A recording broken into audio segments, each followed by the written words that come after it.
Hello everyone, welcome back to IAC English class. SSC జీడీకి సంబంధించిన ఒక ఇంపార్టెంట్ పేపర్ మనం డిస్కస్ చేద్దాం.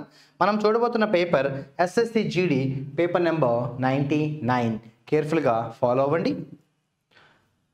ఫస్ట్ క్వశ్చన్, ఇడియం ఇచ్చారు. ఆ ఇడియంకి మీనింగ్ ఏంటని అడిగారు. ఇది చాలా ఇంపార్టెంట్ ఇడియం, మనకి న్యూస్ పేపర్స్లో కూడా ఫ్రీక్వెంట్గా వచ్చే ఒక ఇడియం.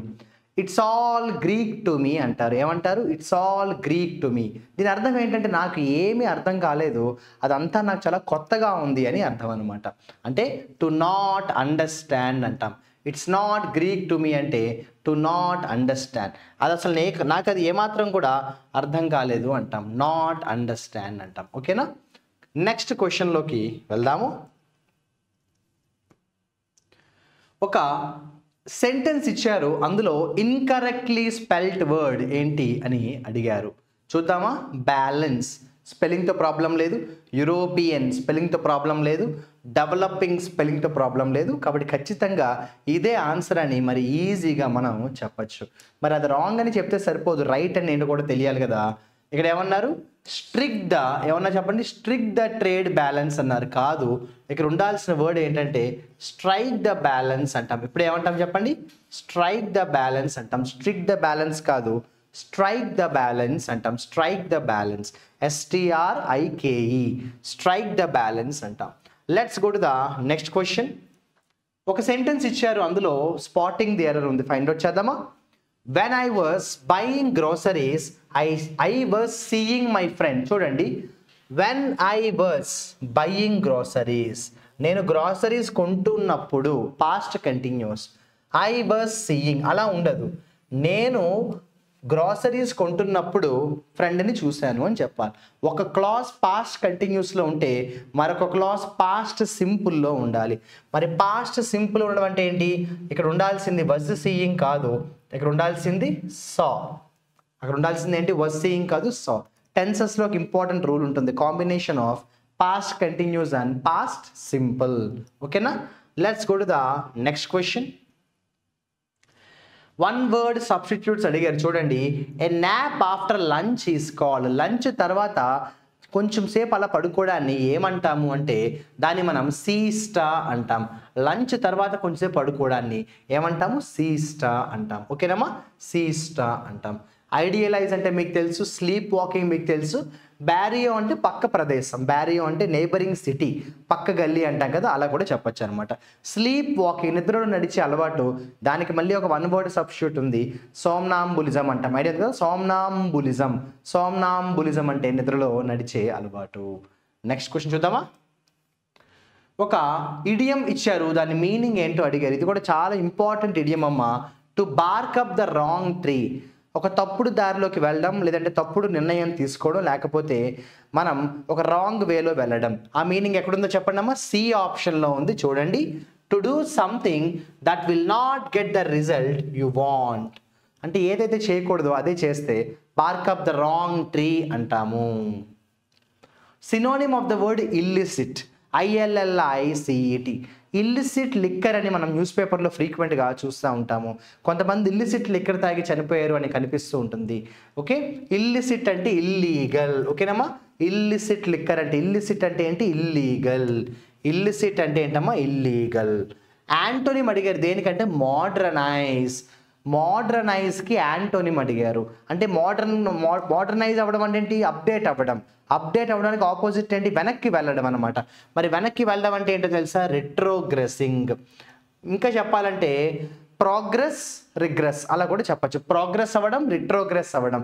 ప్రోగ్రెస్ అవ్వడం అంటే ముందుకు వెళ్ళడం, అదే వెనక్కి వెళ్ళడం అయితే ఏమంటామంటే మనం రిట్రోగ్రెసింగ్ అంటాం. రిట్రోగ్రెసింగ్ అంటే వెనక్కి వెళ్ళడం అన్న మీనింగ్ వస్తుంది. ఓకేనమ్మా? నెక్స్ట్ క్వశ్చన్ చూడండి, ఏమన్నాడు? ఫిల్లింగ్ ద బ్లాంక్ ఇచ్చాడు, చూద్దామా? I kept telling Jack and Jones the truth. నేను జాకీ జోన్స్కి నిజం ఏంటో చెప్తూనే ఉన్నాను, కానీ ఎప్పుడైతే కానీ అన్నాడో అక్కడ నెగిటివ్ వర్డ్ అయితే రావాలి. డాష్ బిలీవ్డ్ మీ, కానీ నన్ను వాళ్ళు నమ్మలేదు అన్నాడు. అయితే ఇక్కడ first of all negative word అయితే కావాలి, కాబట్టి ఇదైతే రాదు. ఈ మూడు కూడా నెగిటివ్ వర్డ్సే ఉన్నాయి. ఒకే ఒక, ఆ మూడు కూడా పాజిటివ్ వర్డ్స్ ఉన్నాయి. ఒకే ఒక నెగిటివ్ వర్డ్ ఏంటంటే నెయిదర్. దీని ఇంకోలా కూడా చెప్పచ్చు, ఇద్దరు వ్యక్తుల పేర్లు ఇచ్చాడు, జాక్ అలాగే జోన్స్ అన్నాడు. కాబట్టి వస్తే ఎయిదర్ రావాలి లేదా నెయిదర్ రావాలి. బట్ ఇక్కడ ఎప్పుడైతే ఇప్పుడు బట్ అన్న ఎక్స్ప్రెషన్ క్లియర్గా ఇచ్చాడో నెగిటివ్ ఎక్స్ప్రెషన్ కాబట్టి అక్కడ నెయిదరే రావాలి. ఓకేనమ్మా, ఐడియా వచ్చిందా? నెక్స్ట్ మళ్ళీ ఫిల్లింగ్ ద బ్లాంక్స్ ఇచ్చారు, చూద్దామా. Animals dash not speak, animals dash not speak but they dash communicate among themselves by producing distinguished sounds. సాధారణంగా జంతువులు మాట్లాడతాయా? మాట్లాడవు, కానీ వాటితో వాళ్ళల్లో వాళ్ళు మాట్లాడుకుంటారట కొన్ని శబ్దాల ద్వారా. ఇది ఎలా ఉంది అంటే టెన్సెస్కి సంబంధం లేదు. వీటిని మనం యూనివర్సల్ ఫ్యాక్ట్స్ లేదా సైంటిఫిక్ ఫ్యాక్ట్స్ అని పిలుస్తాము. యూనివర్సల్ ఫ్యాక్ట్స్ లేదా సైంటిఫిక్ ఫ్యాక్ట్స్ అంటాము. ఆ కేటగిరీలో చూస్తే విల్ రాకూడదు, ఎందుకంటే విల్ అంటే ఫ్యూచర్ టెన్స్. షుడ్ అని మనం అనకూడదు, ఎందుకంటే షుడ్ అంటే అది కంపల్సరీగా అలాగే చెయ్యాలి అని మనం వార్నింగ్ ఇచ్చినట్టు ఉంటుంది. కాబట్టి the right answer is can, అలా చెయ్యగలవు. యానిమల్స్ మాట్లాడలేవు, కానీ వాళ్ళల్లో వాళ్ళు శబ్దాల ద్వారా కమ్యూనికేట్ చేసుకోగలరు అంటున్నాడు. నెక్స్ట్ క్వశ్చన్లోకి వెళ్దాం, కేర్ఫుల్గా ఫాలో అవ్వండి. Synonym of the word vivid. Vivid అంటే చెప్తాను, వినండి జాగ్రత్తగా. వివిడ్గా చెప్పాలి. ఒక టీచర్ అనేవాడు ఏం కాన్సెప్ట్ ఎక్స్ప్లెయిన్ చేసినా కూడా వివిడ్గా ఎక్స్ప్లెయిన్ చేయాలి. వివిడ్గా ఎక్స్ప్లెయిన్ చేయడం అంటే ఏంటంటే స్పష్టంగా చెప్పడం, క్లియర్గా కంటికి కనిపించేంత స్పష్టంగా చెప్పడం. అంత స్పష్టంగా చెప్పడాన్ని ఏమంటామంటే గ్రాఫికల్గా చెప్పడం అంటాం. గ్రాఫికల్గా అంటే ఏంటి, అవతల వాళ్ళకి ఇంకా క్లియర్గా అర్థమవుతుంది అనమాట. దాన్నే మనం వివిడ్ లేదా గ్రాఫిక్ అంటాం. వివిడ్ లేదా గ్రాఫిక్ అంటాం. ఓకేనా? నెక్స్ట్ క్వశ్చన్లోకి వెళ్దామా మనం. ఒక ఇడియం అడిగారు, ఆ ఇడియంని ఫిల్లింగ్ ద బ్లాంక్ రూపంలో అడిగారు.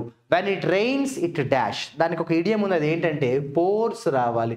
When it rains it pours ఏమంటాము? When it rains it pours. ఈ ఇడియంకి అర్థం ఏంటంటే వర్షం వస్తే కుండపోతగా వచ్చేస్తుంది అంటున్నారు. ఇక్కడ మనం ఆడేది నిజంగా వర్షం గురించి అని కాదు. ఈ ఇడియంకి ఉన్న అసలు మీనింగ్ ఏంటంటే ప్రాబ్లమ్స్ వస్తే వరుసగా వచ్చేస్తాయి. మీకు ఎప్పుడైనా అనిపించిందో లైఫ్లో చాలాసార్లు మనకు అనిపిస్తూ ఉంటుంది కదా. మామూలుగా అయితే బాగానే ఉంటుంది, ప్రాబ్లమ్స్ వచ్చాయనుకోండి వరుసగా వచ్చేస్తుంటాయి ఒకదాని తర్వాత ఒకటి. అలా when it rains it pours, అదొక ఇడియం గుర్తుపెట్టుకోండమా. Next question, one word substitute అడిగారు. Who thinks only of himself. అతని గురించి అతనే ఎప్పుడు కూడా ఆలోచించుకునే వ్యక్తిని ఏమంటాం చెప్పండి? ఈగోయిస్టిక్ అంటాం. Egoist person. ఈగోయిస్ట్ అంటే అతని గురించి అతనికే ఎప్పుడు కూడా ఆలోచన ఉంటుంది, వేరే వాళ్ళ గురించి ఏమాత్రం కూడా ఆలోచించిన వ్యక్తిని ఈగోయిస్ట్ అంటాం. ఓకేనా? హిపోక్రైట్ అంటే మనసులో ఒక మాట బయటకు ఒక మాట మాట్లాడే వ్యక్తి. మిసోగైనిస్ట్ అంటే ఉమెన్ అంటే పడదనమాట. బైలింగ్వల్ అంటే రెండు భాషల్లో ఏదైనా ఒక పని చేస్తే బైలింగ్వల్ అంటాం. ఓకేనా? Next, antonym of the word chaotic అన్నారు. కేఓటిక్ అనేది యాడ్జెక్టివ్ అమ్మ. దీనికి నౌన్ ఫామ్ ఏంటంటే కేఓస్ అంటాం మనం. కేఓటిక్ అనేది యాడ్జెక్టివ్ ఫాము, దీనికి నౌన్ ఫామ్ ఏంటంటే కేఓస్ అంటాం. మనం ఏమంటాం? కేఓస్ అంటాం మనం. అయితే కేఓస్కి యాంటోనిమ్ తెలియాలంటే ఫస్ట్ మనకి సినోనిమ్ తెలియాలి. కేఓస్కి యాంటోనిమ్ ఏంటంటే చిందరవందరగా ఉండడం, గందరగోళంగా ఉండడం. దానికి ఆపోజిట్ ఏంటి? ప్రశాంతంగా ఉండడం. మరి ప్రశాంతంగా ఉండడం అంటే ఏంటి? హార్మోనియస్గా ఉండడం. ప్రశాంతంగా ఉండడం అంటే ఏంటి? హార్మోనియస్గా ఉండడం. మిగిలినవన్నీ కూడా మీకు తెలిసిన వర్డ్సే కదమ్మా. కన్ఫ్యూజింగ్ అన్నా, హఫజార్డ్ అన్నా, డిజార్డర్డ్ అన్నా ఒకటే. కేఓటిక్కి ఈ మూడు కూడా సినోనిమ్స్ లెక్క అనమాట. ఒక హార్మోనియస్ ఒకటేంటి? యాంటోనిమ్ లెక్క అనమాట. నెక్స్ట్ క్వశ్చన్ చూద్దాము. Identify the idiom that conveys the meaning given in the bracket. Idiom అడిగారు. ఏమని అడిగారంటే చూడండి, పార్టిసిపేటింగ్ ఇన్ ద ట్రెండ్. ట్రెండ్ని ఫాలో అవ్వడం అంటే చాలా ఫేమస్గా నడుస్తున్న ఒక ట్రెండ్ చూసి నేను కూడా ఆ ట్రెండ్లోకి వెళ్ళిపోయాను అనుకోండి, అది మనం ఎలా చెప్తామంటే jumping on the bandwagon అంటాం. అంటే చాలా ఫేమస్గా ఉన్న ఒక ట్రెండ్ని చెప్పేటప్పుడు ఏమంటాము? Jumping on the bandwagon. Jumping on the bandwagon అంటే following the trend. Following the trend. ఓకేనమ్మా. నెక్స్ట్ మరి చూసినట్టయితే స్పాటింగ్ ది ఎర్రర్ అడిగారు. Kids who have had a great preschool education are most likely to outdo other childrens. అక్కడతో తెలిసిపోయింది మనకి error ఏంటో. English లాంగ్వేజ్లో చిల్డ్రన్ అన్న వర్డ్ ఉంటుంది, కానీ అసలు చిల్డ్రన్స్ అన్న వర్డే ఉండదు. ఎప్పుడు గుర్తుపెట్టుకోండి, చిల్డ్రన్స్ అన్న వర్డ్ ఇంగ్లీష్ లాంగ్వేజ్లో అసలు మనం చిల్డ్రన్స్ అన్న వర్డే మనం ఎక్కడ కూడా యూజ్ చెయ్యము. సింగులర్ అయితే చైల్డ్ అంటాము, ప్లూరల్ అయితే చిల్డ్రన్ అంటాము. అంతేగాని మనం అసలు చిల్డ్రన్స్ అన్న వర్డ్ని యూజ్ చేయము. చూసిన వెంటనే తెలిసిపోయింది అది ఖచ్చితంగా రాంగ్ క్వశ్చన్ అని. ఓకేనమ్మా. నెక్స్ట్, అక్కడితో మనం కానీ చూస్తే గ్రామర్ అలాగే వొకాబులరీవి కంప్లీట్ చేసుకోవడం అయితే జరిగింది. ఇప్పుడు మనం క్లోజ్ టెస్ట్లోకి రాబోతున్నాము. క్లోజ్ టెస్ట్ కేర్ఫుల్గా ఫాలో అవ్వండి. చాలామంది స్టూడెంట్స్కి క్లోజ్ టెస్ట్ అంటే కొంత భయం ఉంటుంది. ఏం మాత్రం కూడా భయం అనేది అవసరం లేదు, ఈజీగానే ఉంటుంది. ఎందుకంటే క్లోజ్ టెస్ట్ చేసేటప్పుడు ఏ సెంటెన్స్కి ఆ సెంటెన్స్ మనం ఫైండ్ అవుట్ చేయాలి ఆన్సర్. పారాగ్రాఫ్ మొత్తం చదవాలన్న రూల్ ఏమీ లేదనమాట. చూద్దామా? 76. ఇప్పుడు ఫస్ట్ బ్లాంక్ ఇక్కడ ఇచ్చారు కాబట్టి తప్పదు, మనం అంతా కూడా చదవాలి. It called for help from the jackal to get out of the well. బావిలో పడిపోయింది, కాపాడడానికి జాకెల్ని పిలిచి సాయం కోరింది. బట్ కానీ the jackal Ryan away smiling and with the pride of having dash. కానీ జాకెల్ ఏం చేసిందంటే హెల్ప్ చేయకుండా వెళ్ళిపోయి ఆనందంగా నవ్వుకుంటుంది. ఎందుకు? Having cheated. కాపాడలేదు, మోసం చేశాను అన్న ఆనందంలో నవ్వుకుంటూ వెళ్ళిపోయింది. హ్యావింగ్ చీటెడ్ అంటాం, అంతేనా? Having cheated the poor goat. ఇప్పుడు అర్థమైంది స్టోరీ. బావిలో పడిపోయింది ఎవరు? ఒక పూర్ గోట్. కాపాడమని అడిగింది ఎవరిని? ఒక జాకెల్ని. జాకెల్ కాపాడిందా? కాపాడకుండా దగ్గర వరకు వచ్చి నవ్వి వెళ్ళిపోయింది. ఎందుకంటే నేను మోసం చేశానులా ఆ గోట్ని అని ఆనందంలో నవ్వుకుంటూ వెళ్ళిపోయింది. మరి ఇంతకీ తర్వాత ఏమైందో చూద్దామా? ఇది స్టోరీ కాబట్టి చదవాలి, చదివితేనే బెటర్గా ఉంటుంది. On the way he met a cat. On the way he met a cat. He అంటే ఎవరు? జాకెల్. దారిలో ఒక క్యాట్ని కలిసింది. Most sarcastically he told the cat, oh your lot is really pitiable. For food you have to dash on leftovers. క్యాట్ని చూసి jackal ఏముందంటే, వసి పిచ్చిదానా, నీ జీవితాన్ని చూస్తే నాకు చాలా నవ్వు వస్తుంది. ఎందుకంటే నువ్వు ఏం తినాలన్నా కూడా ఒకళ్ళ మీద ఫుడ్ కోసం ఆధారపడాలి. లెఫ్ట్ ఓవర్స్, ఎక్కడ ఏది మిగిలిపోయిందో దాని మీద నువ్వు ఆధారపడాలి, డిపెండ్ అవ్వాలి. చూడండి, ఆన్ అన్న ప్రపోజిషన్ చూస్తే అర్థమైపోయింది డిపెండ్ ఆన్. నువ్వు ఏ ఫుడ్ కావాలని కూడా మిగిలిపోయిన వాటి మీద కోసం డిపెండ్ అవ్వాలి అని చెప్పేసి ఎవరు చెప్పారు? జాకెల్. అంటే ఇప్పటిదాకా ఏమైంది? ఆ జాకెల్ బావిలో ఉన్న గోటుని ఏడిపించింది, ఇబ్బంది పెట్టింది. రోడ్డు మీద వెళ్తున్న క్యాట్ని కూడా చూసి అవహేళన చేసింది. అంటే జాకెల్ చాలా పొగరుగా బిహేవ్ చేస్తుంది. తర్వాత ఏమైందో చూద్దామా? You have to go to the back side of houses, hotels and garbage dumps for your food. నువ్వు ఫుడ్ కావాలంటే ఎక్కడెక్కడ తిరగాలి, కానీ I catch fowls kill and eat them. కానీ నేను నీలా కాదు, నాకు నచ్చిన దాన్ని నేను పట్టుకుని చంపి తినేస్తానని ఎవరు చెప్పారు? జాకెల్ చెప్పింది. When he was dash like this. ఇలా తన గురించి తను గొప్పగా చెప్పుకుంటోంది. ఎవరు ఇంతసేపు కూడా? సొంత గొప్పలు చెప్పుకున్నది ఎవరు? జాకెల్. సొంత గొప్పలను ఏమంటాం చెప్పండి? బోస్టింగ్ అంటాము. When he was boasting like this some hunting dogs came that way. ఈ జాకెల్ ఇలా పొగరుగా బిహేవ్ చేస్తున్నప్పుడు సడన్గా కొన్ని హంటింగ్ డాగ్స్ వచ్చాయట. The cat was clever. పిల్లి తెలివైంది కదా, it jumped upon a tree. హ్యాపీగా పిల్లి ఏం చేసింది? చెట్టు మీద ఎక్కేసి కూర్చుంది. But the jackal had dash to go. కానీ జాకిల్కి ఎటు పరిగెట్టాలో అర్థం కాల. కాబట్టి but the jackal had nowhere to go. జాకిల్కి ఎటెల్లాలో అర్థం కాలేదు.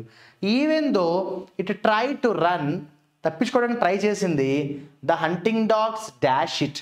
హంటింగ్ డాగ్స్కి అది దొరికిపోయింది. Hunting dogs dash it and killed it. అంటే హంటింగ్ డాగ్స్ ఈ జాకెల్ని పట్టేసుకొని చంపుకొని తినేసాయి. పట్టుకోవడాన్ని ఏమంటాము? అవాయిడ్ అంటామా? కాదు. పట్టుకోవడాన్ని ఏమంటాము? క్యాచ్ అంటాం కదా సార్ అంటారా? మీరు గమనిస్తే సెంటెన్స్ మొత్తం పాస్ట్ టెన్స్లో ఉంది. అప్పుడు క్యాచ్ అనేది ప్రెజెంట్ టెన్స్లో ఎందుకు వస్తుంది? రాదు కదా. పవర్డ్ ఆ హంటింగ్ డాగ్స్ జాకెల్కి శక్తినిచ్చేయా? కాదు కదా. ఓవర్ పవర్డ్ అంటే జాకెల్కి ఉన్న శక్తి కంటే హంటింగ్ డాగ్స్కి ఉన్న పవర్ ఎక్కువ, కాబట్టి ఓవర్ పవర్ చేసేసాయి. అంటే డామినేట్ చేసి ఆ జాకెల్ని చంపేసాయి. All his slyness could not save him from his doom. తనకున్న పొగరు తనని కాపాడలేకపోయింది అని చెప్పేసి ఒక మెసేజ్, ఒక మోరల్ఫుల్ స్టోరీ లాగా చెప్పాడు. క్లోజ్ టెస్ట్ విషయంలో మాత్రం భయపడకండి, పాజిటివ్గా ఉండండి. ప్రాక్టీస్ చేస్తే ఏది కూడా కష్టం కాదు. All the best.